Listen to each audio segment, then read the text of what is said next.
दोस्तों, इस अध्याय के नाम का अर्थ है परम गोपनीय विद्या। यह विद्या हर प्रकृति के स्वभाव के व्यक्तियों के लिए बहुत फायदेमंद है। अभी तक पिछले अध्याय में हमने कर्म योग, ज्ञान योग, भक्ति योग को जाना और आशा है उसे जाना ही नहीं बल्कि आप लोगों ने अपनाना भी आरंभ कर दिया होगा और अर्जुन की भांति शुद्ध अवस्था में आ गए होंगे। अब जो ज्ञान श्री कृष्ण देंगे वो समझने के लिए शुद्ध मन का होना बहुत आवश्यक है। तो मेरे प्रियजनों, श्रीमद् भगवत गीता के अध्याय 9 के ज्ञान रूपी गंगा सागर में बहना आरंभ करते हैं और जानते हैं एक नया रहस्य श्री कृष्ण के शब्दों में। भगवान अर्जुन को श्रद्धा के बारे में समझाते हैं कि कुछ मनुष्यों की श्रद्धा भौतिक सुखों को पाने में इतनी ज्यादा होती है कि वो यह भी भूल जाते हैं कि सबका अंत मृत्यु ही है, जिसके कारण वो इस संसार में बार बार अलग योनि में जन्म पाते हैं। लेकिन यही श्रद्धा वो मुझ में लगाए तो इस संसार के सुख और मोक्ष दोनों ही प्राप्त कर सकते हैं। श्री कृष्ण बताते हैं इस जग में सब मुझसे ही विस्तरित है। यह ठीक उसी प्रकार है जैसे हवा आकाश में तो है लेकिन आकाश पर हवा का कोई असर नहीं है। ठीक इसी प्रकार हम कृष्ण से हैं लेकिन हमसे उनका कोई विस्तार नहीं है। यह श्री कृष्ण की योग शक्ति है जिससे मनुष्य के शरीर में उनकी ही आत्मा है, जिसका अर्थ है कि हम उनसे ही उत्पन्न हुए हैं, अर्थात हमारा मूल पिता वही है, या यूं कहें कि जगत पिता वही है और उन्हीं की मर्जी से हमारा भरण पोषण भी हो रहा है। जैसे कि हमने जाना हवा आकाश से उत्पन्न होती है लेकिन फिर भी आकाश को मलिन नहीं कर पाती, ठीक उसी प्रकार हम कृष्ण से उत्पन्न तो हुए हैं लेकिन अपनी बुराइयों और कर्मों से उनको मलिन नहीं कर पाते। भगवान कहते हैं, अर्जुन, कल्प के अंत में प्रलय द्वारा सब मुझ में ही विलीन हो जाता है और काल के आरंभ में मैं ही वापस सब रचता हूँ। श्री कृष्ण अपने इस कर्म को बताते हैं और कहते हैं, मैं इस कर्म को बिना किसी भेदभाव के करता हूँ और इससे खुद को बिल्कुल भी नहीं बांधता बल्कि इसे अपना कर्तव्य मानता हूँ। हमें अपने जन्म को स्वीकार करना चाहिए और कर्म करना चाहिए क्योंकि कोई भी अपने कर्मों से बच नहीं सकता है। श्री कृष्ण के अनुसार हमें कर्म बहुत श्रद्धा और ध्यान से करना चाहिए क्योंकि हम हमारे भविष्य की रचना करते हैं और यही हमारे मोक्ष का कारण होता है। ज्ञान तो सीमित है लेकिन अज्ञानता की कोई सीमा नहीं है। श्री कृष्ण कहते हैं, कुछ लोग मुझे मानव समझने की भूल तो कर देते हैं पर वह यह नहीं जान पाते कि यह शरीर मैंने उनके कल्याण के लिए ही अपनी योग माया से धारण किया है और इस भूल को कृष्ण मूर्खता बताते हैं क्योंकि वह अविनाशी निराकार है। अर्थात हम जो कर्म करें चाहे वो हमारा खाना ही क्यों ना हो, हम उसे कृष्ण को अर्पण करके ही करें।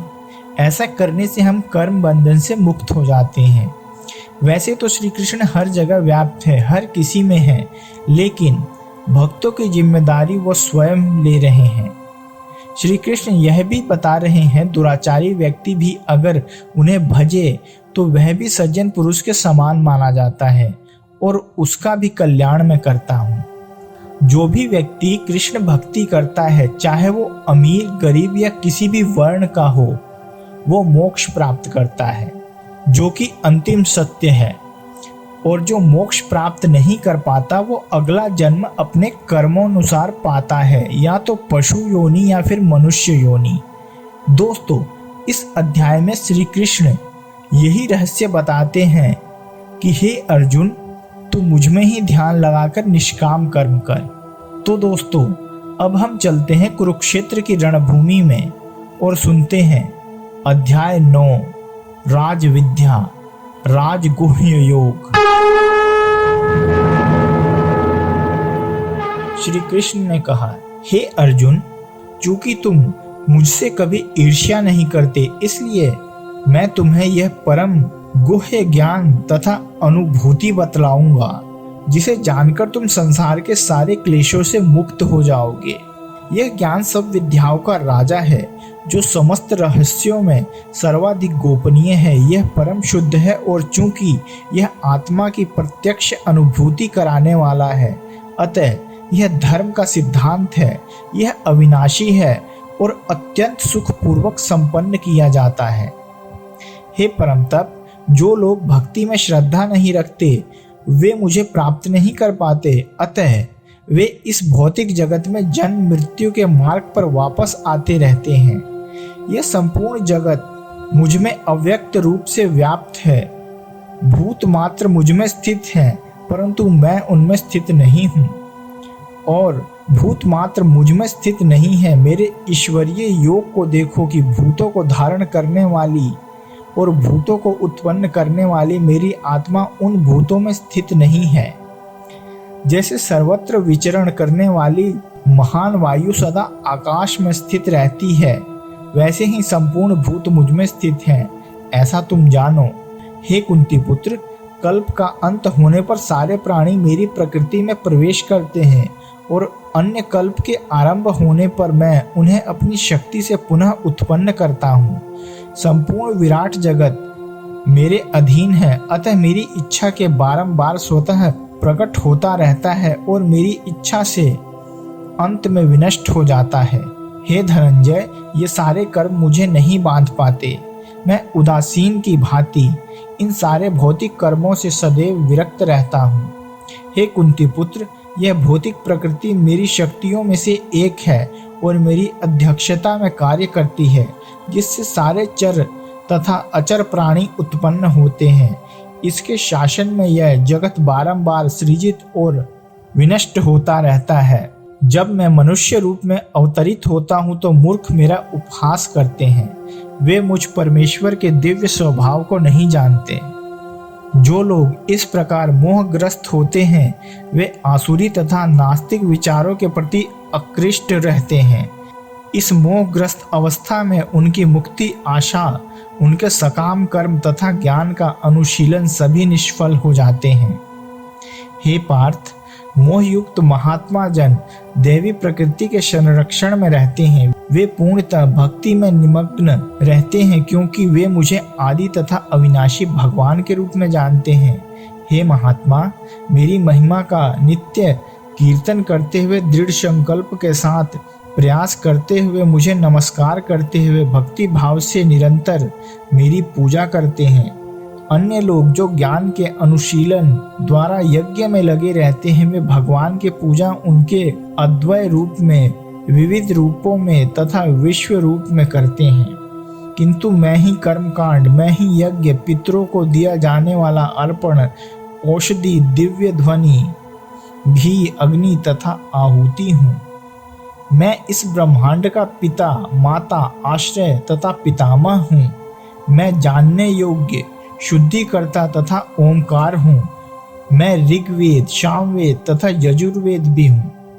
मैं ही लक्ष्य, पालनकर्ता, स्वामी, साक्षी, धाम, शरण स्थली तथा अनंत प्रिय मित्र हूँ। मैं सृष्टि तथा प्रलय, सबका आधार, आश्रय तथा अविनाशी बीज भी हूँ। हे अर्जुन, मैं ही ताप प्रदान करता हूँ और वर्षा को रोकता तथा लाता हूँ। मैं अमरत्व हूँ और साक्षात मृत्यु भी हूँ। आत्मा का पदार्थ दोनों मुझ ही में है।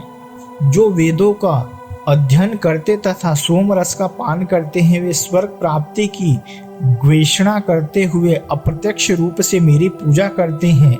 वे पाप कर्मों से शुद्ध होकर इंद्र के पवित्र स्वर्गिक धाम में जन्म लेते हैं, जहाँ वे देवताओं का सा आनंद भोगते हैं। इस प्रकार जब वे विस्तृत स्वर्गीय इंद्रिय सुख को भोग लेते हैं और उनके पुण्य कर्मों के फल क्षीण हो जाते हैं, तो वे मृत्यु लोक में पुनः लौट आते हैं। इस प्रकार जो तीनों वेदों के सिद्धांतों में दृढ़ रहकर इंद्रिय सुख की घोषणा करते हैं, उन्हें जन्म मृत्यु का चक्र ही मिल पाता है। किंतु जो लोग अनन्य भाव से मेरे दिव्य स्वरूप का ध्यान करते हुए निरंतर मेरी पूजा करते हैं, उनकी जो आवश्यकताएं होती हैं उन्हें मैं पूरा करता हूँ और जो कुछ उनके पास है उनकी रक्षा करता हूँ।